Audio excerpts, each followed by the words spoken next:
Langkah berbeda diambil Wakil Presiden Gibran Rakabuming yang mengapresiasi gerakan para influencer Indonesia membantu korban banjir di Pulau Sumatera. Selama bencana alam terjadi, sejumlah influencer tanah air bergerak membuka donasi untuk masyarakat Indonesia yang ingin membantu 3 provinsi terdampak banjir mulai dari Aceh, Sumatera Barat hingga Sumatera Utara. Pro dan kontra aksi influencer ini justru datang dari pihak pejabat di pemerintahan Presiden Prabowo Subianto dan Wapres Gibran Rakabuming Raka. Sebut saja, Ferry Irwandi seorang influencer yang berhasil mengumpulkan donasi hingga 10 miliar rupiah untuk korban bencana alam di Sumatera dalam waktu 24 jam. Lalu, ada pula sosok Pras Teguh hingga Willy Salim, dan masih banyak lagi influencer peduli lainnya. Namun, gerakan tersebut dianggap sebagai ajang sok oleh anggota DPR RI. Terbaru, ada komentar dari Menteri Sosial, Gus Ipul yang menyoroti gerakan tersebut. Ia bahkan meminta para influencer ataupun artis yang membuka donasi agar izin dulu pada pemerintah. Sontak saja, hal ini memantik reaksi publik. Banyak yang tidak setuju dengan langkah tersebut. Kini argumen berbeda disampaikan orang nomor 2 di Indonesia. Gibran justru menyampaikan ucapan terima kasihnya kepada gerakan warga bantu warga. Menurutnya gerakan tersebut justru menjadi kekuatan bangsa untuk segera bangkit dari keterpurukan. Hal ini disampaikan Gibran dalam keterangan tertulis pada Selasa 9 Desember 2025. Terima kasih yang sebesar-besarnya kepada seluruh masyarakat yang telah bahu-membahu menggalang bantuan bagi warga terdampak bencana banjir dan longsor di Sumatera, ujar Gibran. Gibran juga apresiasi gerakan masyarakat yang dilakukan oleh Ferry Irwandi hingga Pras Teguh.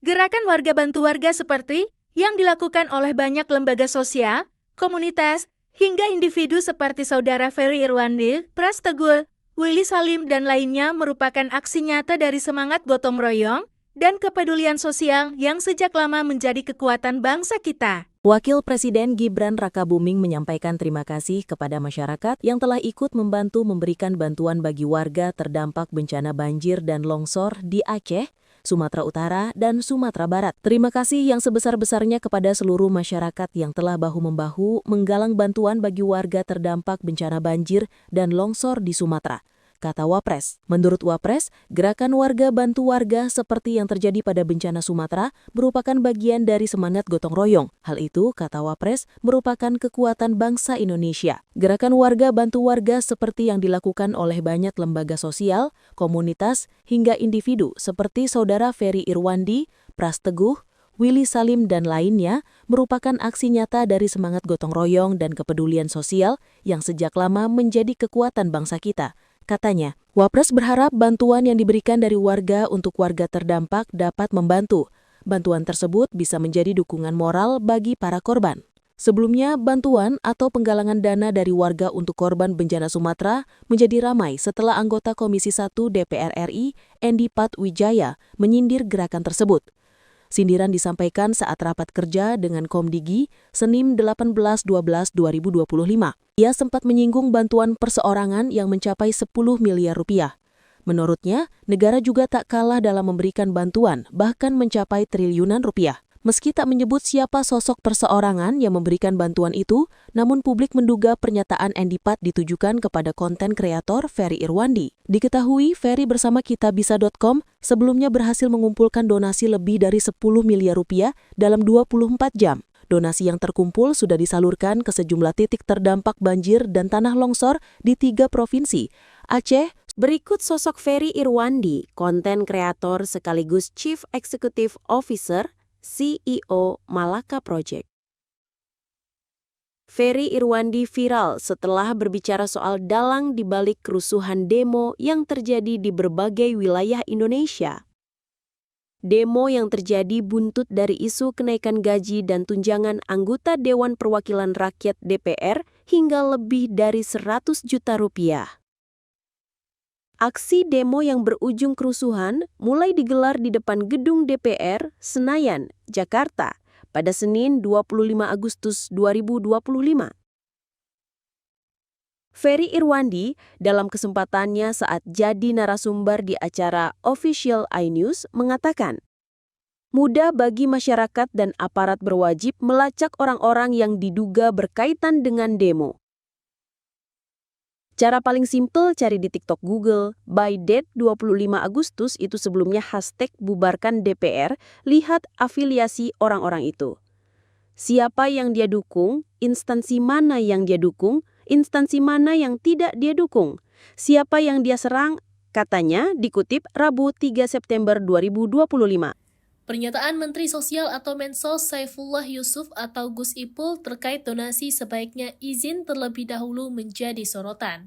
Di tengah bencana banjir bandang dan tanah longsor yang terjadi di Aceh dan Sumatera, sejumlah tokoh publik mulai artis hingga influencer menggalang donasi untuk para korban.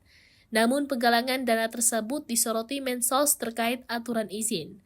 Gus Ipul memastikan setiap individu maupun lembaga pada dasarnya diberikan keleluasaan untuk menghimpun bantuan. Namun ia menekankan agar proses ini dijalankan sesuai ketentuan, yaitu dengan mengurus izin terlebih dahulu, baik dari pemerintah daerah setempat atau kabupaten kota, maupun Kementerian Sosial atau Kemensos. Menurut Mensos, alasan utama di balik kewajiban mengurus izin ini bukanlah untuk mempersulit, melainkan untuk menegakkan aspek pelaporan dan pertanggungjawaban atas dana publik yang terkumpul dalam jumlah besar. Izin penggalangan dana adalah mekanisme pencegahan atau antisipasi agar penggunaan uang sumbangan dapat dipertanggungjawabkan secara transparan dan terhindar dari potensi penyalahgunaan. Pelaporan ini penting untuk memastikan setiap rupiah yang disumbangkan tersalurkan tepat sasaran. Laporan wajib mencakup rincian seperti asal-usul perolehan dana, alokasi penggunaannya, siapa penerimanya, dan diperuntukkan bagi kepentingan apa saja. Untuk menjamin akuntabilitas, terdapat standar pelaporan audit yang wajib dipenuhi berdasarkan jumlah dana yang berhasil dikumpulkan.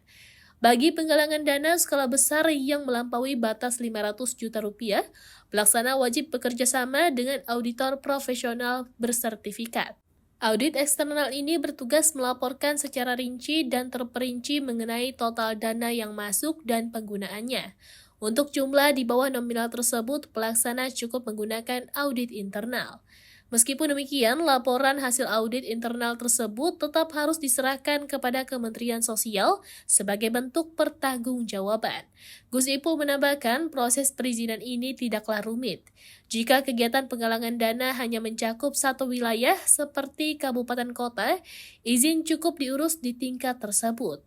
Namun bila cakupannya bersifat nasional, yakni menghimpun dana dari berbagai provinsi untuk disalurkan ke wilayah bencana, maka izin harus diajukan melalui Kementerian Sosial. Prosedur yang ditetapkan diyakini tidak akan memberatkan para pegiat kemanusiaan.